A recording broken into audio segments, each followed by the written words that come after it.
gotta get it done. Josh, we just did the motivational video and now I need some willpower to get it done. Zig Ziglar in your book here says, motivation gets you going and habit gets you there. Zig Ziglar, the late Zig Ziglar. Josh, you're the author of this book, 100 Myths of Entrepreneurship versus the Chainsaw, and these 100 myths are what us entrepreneurs actually takes our feet up. 96% of us fail because we believe in these myths. So Josh wrote this book to overcome those myths, and hopefully if you take the advice and the action steps that we talk about in these videos, you will actually be in the 4% or even help us to bring those odds down. Josh, can we talk about this topic about willpower is unlimited on chapter 34? What is this all about? Well, I mean, this is the myth, right? Where some people think that they can get into this state where suddenly willpower is going to be unlimited. And I can tell you, like, what's the thing that a super disciplined billionaire or like a super disciplined like Jocko Willink and the lazy guy on the couch have in common? They both have in common that their willpower is not unlimited. Right. You know, some have more than others. Yep. Nobody has an unlimited supply. Even right? Jocko Willink. Yeah, that's right. Yeah, we were in Ramadi and I felt my willpower going down. I said to Leif Babin, we got to get some willpower. You know, the 4:30 in the morning posts with like nobody has unlimited. I haven't met that person yet. Some people have an extraordinary supply of it, right? Yep. But it's not unlimited, right?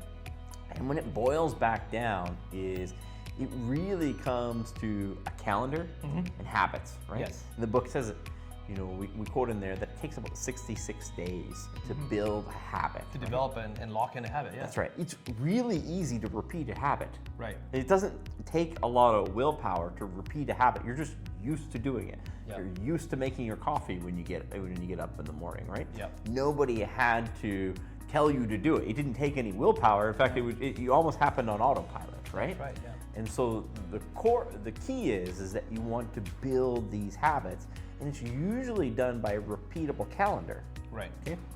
Now, the calendar has to be reasonable.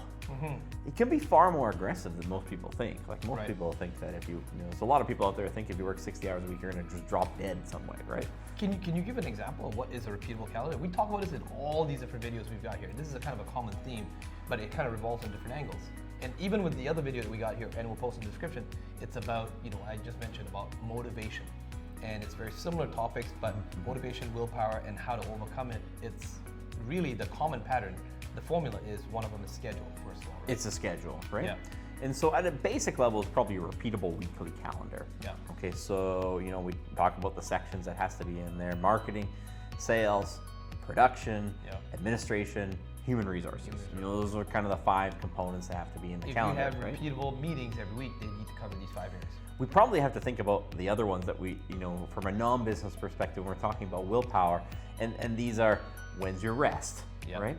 When do you have family time, right? When do you take care of your body, like in working out or parasympathetic activity, right? When do you go to sleep, right? A lot of people think that, you know, you can just adjust your calendar by the weekend.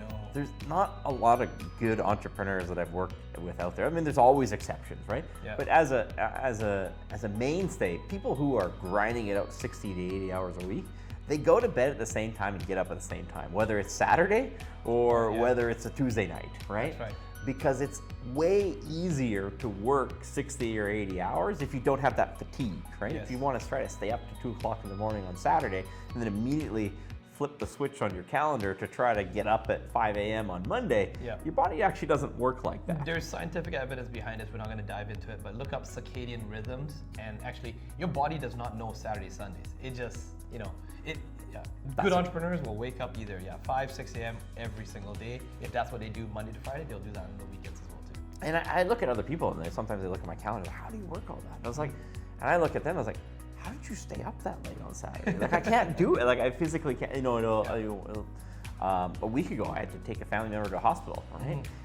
And I was like in a daze for the next 2 or 3 days. I know my decision-making was not the same in the next 2 or 3 days. Even though you put in, maybe say 3-4 hours the night, you know, before, but you paid the price in 2 days for the next 2 days after. That required some willpower. Yeah. You know, sticking to that regular calendar that I've been doing for years, it requires almost no willpower, right? So we have to look at that repeatable weekly calendar. I tell people, some people are going to have a repeatable monthly calendar because sometimes there might be different activities that you do in, say, the third week as opposed to the fourth week. That's a little more complicated scheduling. Just start with a basic repeatable weekly calendar where on Mondays you do this, on Tuesdays you do this, right? Yeah. Different times. And as you're going to see is if you have that repeatable calendar, you're going to bed at a set time every night, you know, you're waking up at a set time every morning, you have set times to do things, you have reasonable time in there for rest, family time, right? You're going to be able to get a whole bunch done, right? And you're not actually going to feel that tired in doing it, right? You'll be able to keep up. So, Josh, in here as well too. So he talks about, you know, like, you talk about doing an audiobook for motivational. You know, motivation is something that is useful only in moderation. I do recommend regular motivational activities, and we do have a whole other video that we talk about motivation.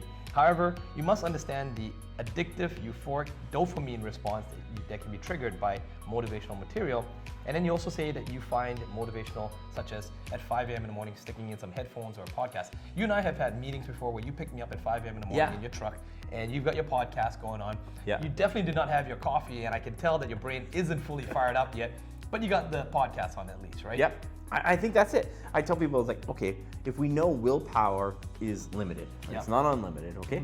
I was like, okay, there's a million things you could try to run a marathon first thing in the morning. It's like, that's great. If you can do that, good, like, good on you, right? But you know how much effort it takes to take this out of here, stick it in your ear, and hit play? Even if you're not fully awake yet. Your first win of the day, whether it's motivational or educational, right? You're gonna get rolling on it, right?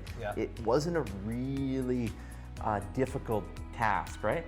Other people you've heard, you know, I think one of the Corporal's famous YouTube videos, make your bed. That's right, make your bed. It wasn't too terribly difficult. There might be a million other things that are more important, but just to get that one win out of the way. Oh yeah, Admiral McGavin, his Navy SEAL commander speech to, you know, the graduation speech, and he was like, just make your bed, because even if you had a bad day, you come home, at least you got a clean made bed. It's just a simple win, right? If you can get that simple win when it's difficult first thing in the morning, that helps. The other thing is the order of which we do tasks too. Okay, what's that? So if we know willpower is, you know, limited. And sometimes we need to do more difficult things earlier in the day. Kiss that frog, Maybe not the first thing. We talked about, hey, we get the AirPods in, you know, we make our bed, whatever it is, get that simple victory out of the way, Get that drink in there, coffee, tea, green tea, whatever it is, But then you probably don't want to wait till the last minute of the day to do the most difficult thing. Correct. Don't procrastinate. Don't leave it to the end. Because, you know, it's going to be way easier to, you know, to duck out on that, right? Our willpower is going to be limited at that time, right? And then, you know, beyond that, so we got the motivation going, we got the calendar going, we're going to bed at reasonable times. Let's also look at the other people in our lives too. You know, who are the people who hold us accountable? And who are the people that pull us away from what we should be doing, right? Correct, If you're hanging around with people who just always, you know, they're trying to make it happen too, what you're going to have to do is going to feel ordinary. It's not going to feel like it's requiring a whole bunch of willpower. If you're hanging around a bunch of people who are just constantly on you about, you know, why aren't we staying up at 2 o'clock on Saturday, right? Why aren't we just calling in sick to work on Monday? Well, what you're doing is going to require a bunch of willpower, right? So you need to take careful stock of, you know, who else you're giving your time to. I personally feel, Josh, you know, even on these topics, for me, again, it's understanding your why. And we cover that in the other video as well too, but knowing your why, you know, there's a phrase out there, your why ought to make you cry. That's if you're very heartfelt. On the other hand, it's also a sense of responsibility, you know, especially as a CEO or business owner, the family, the extended family of the staff that you have as well too. That why is so big that it overcomes our own personal, you know, weaknesses. When I don't feel like it and I've got the flu, or if I had a bad day or I had an argument with my spouse or whatever it is, and I'm just not in a good mood, but you have to consider the other people that are depending on you. When that is bigger than what's hurting you, you find that willpower, you find that why. You know, I've heard Eric Thomas even say in his videos, you know, his phrase, which is, when you want it as bad as you want to breathe, right? That's where you find the willpower, when you get up at 5 a.m. in the morning. And then the accountability side, Josh, I mean, you know, when we first got started, it was a completely foreign concept. I mean, I prided myself on waking up early in the morning, military and stuff like that, but Yeah, I remember you saying, Desmond, we're gonna do an accountability call every Monday at 5 a.m., which meant I had to be up at 4:30 latest. You know, I mean, like I could try to squeeze it at 4:45, but 5 o'clock in the damn morning, accountability call, my brain's not even fired up. Now he's in Alberta, so he's 1 hour ahead. He's already in the office, but for me, it was tough, but we stuck to it. I found that those weeks to be the most productive, those Mondays to be the most productive, because we'd already knocked out the accountability meeting first thing on Monday morning. Yeah. Josh, what are the action steps for anyone who's watching this video? Because we do that in every single one of our videos, by the way. And if you're looking for accountability partner, you want to know more about this, comment below, ask us to expand on the videos. We answer the questions personally ourselves. And Josh also puts on a boot camp in which he brings entrepreneurs physically together to share, what are the best practices. Get out from being alone, come and meet other entrepreneurs just like yourself. You'll find that things are very universal, unilateral across the industries, that we all go through the same challenges. So Josh, what are the action steps for this chapter? What is something that the entrepreneur can actually implement to improve their willpower? Find your simple win Yep. that you can do in the morning. Simple, doesn't require a lot of effort. Yep. Okay. Make your calendar. Yep. When you make your calendar, reevaluate your calendar to make sure you're not doing difficult things at the end when your willpower's gone. Right. You want to do repetitive or easier things at the end, okay? And then the last part is find an accountability partner. Find other people who can help you with that. And sometimes that's a business coach, sometimes that's a mentor as well too. But it's also, in the worst case, find another entrepreneur who is not lower level in discipline. They're relatively the same as you and no different than going to the gym. It's like you want to go to the gym, you want to lose weight, try doing it yourself. It's very easy to cop out. But if you got a workout buddy that's going to say, hey, come on, let's go, let's not cop out. And you guys have a bet, there's some consequences in there, game it up a bit.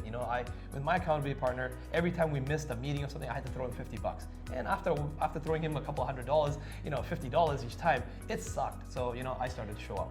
Hopefully you found value in that video. We'll see you in the next video.